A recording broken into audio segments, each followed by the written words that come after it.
On imagine que la justice est infaillible, mais parfois elle se trompe, et ces erreurs peuvent détruire des vies entières. Aujourd'hui, je vais te raconter 5 erreurs judiciaires françaises qui ont choqué l'opinion publique. Certaines ont été corrigées, d'autres jamais. Mais toutes ont laissé des cicatrices profondes.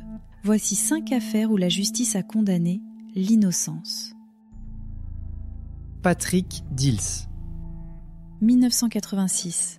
À Montigny-lès-Metz. 2 enfants sont retrouvés morts près d'une voie ferrée. Ils ont été tués à coups de pierre. Très vite, les soupçons se portent sur Patrick Dils, un adolescent de 16 ans. Il n'a pas de casier, aucun mobile et aucun témoin ne l'a vu sur les lieux.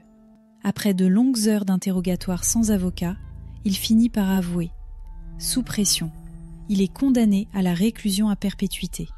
Mais l'enquête est bâclée. Des incohérences apparaissent. Aucun élément matériel ne le relie au crime.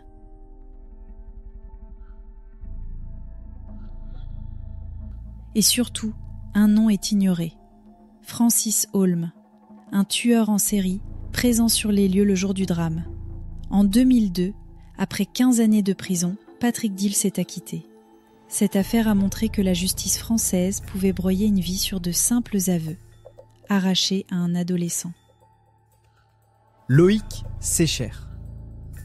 En 2003, Loïc Sécher, ouvrier agricole, est accusé de viol par une adolescente de 14 ans. Il clame son innocence, mais la parole de la jeune fille suffit. Résultat, 16 ans de prison. Il en passe 7 derrière les barreaux, avant que cette même adolescente, rongée par la culpabilité, n'avoue. Elle a inventé toute l'histoire. En 2011, la justice annule sa condamnation. Trop tard, Loïc a perdu sa liberté, sa réputation et sa santé mentale. Une erreur fondée sur un témoignage unique, sans preuve matérielle. C'est un cas emblématique du principe de présomption d'innocence piétiné par l'émotion et du danger des procès sans preuve tangible. Marc Machin. 2001. Paris.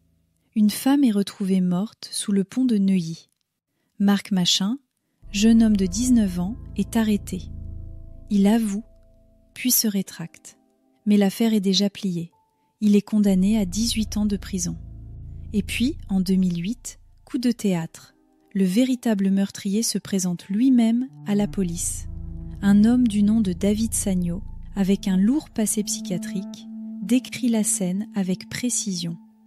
Marc Machin est libéré après 6 ans de détention, puis réhabilité en 2012.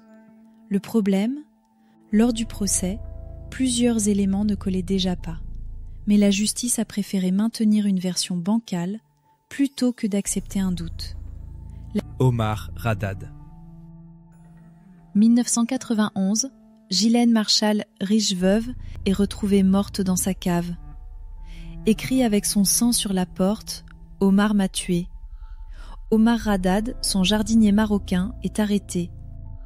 Mais les preuves sont minces, pas d'ADN, pas de témoins, pas de mobile clair. Pourtant, en 1994, il est condamné à 18 ans de prison. En 1996, il est gracié partiellement par le président Chirac, mais il n'est jamais innocenté. Des années plus tard, de nouvelles analyses ADN révèlent la présence de plusieurs inconnus sur les lieux du crime. En 2021, la justice accepte de rouvrir le dossier. Mais Omar attend toujours sa réhabilitation totale. C'est un symbole d'une justice biaisée, influencée par les médias, l'origine sociale. Et une phrase mal écrite devenue une preuve. Richard Roman.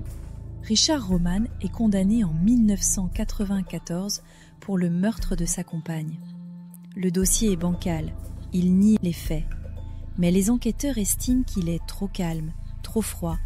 Pas de témoins, pas de preuves directes. Mais une condamnation ferme à 20 ans de prison.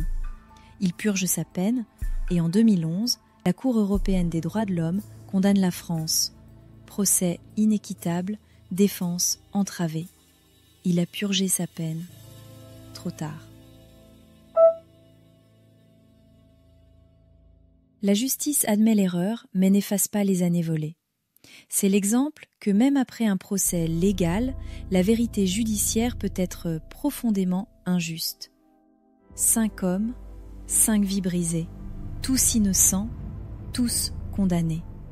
Ce sont plus que des erreurs judiciaires, ce sont des leçons cruelles sur la précipitation, les préjugés et les failles de notre système. La justice est humaine, donc imparfaite, et parfois dangereusement aveugle.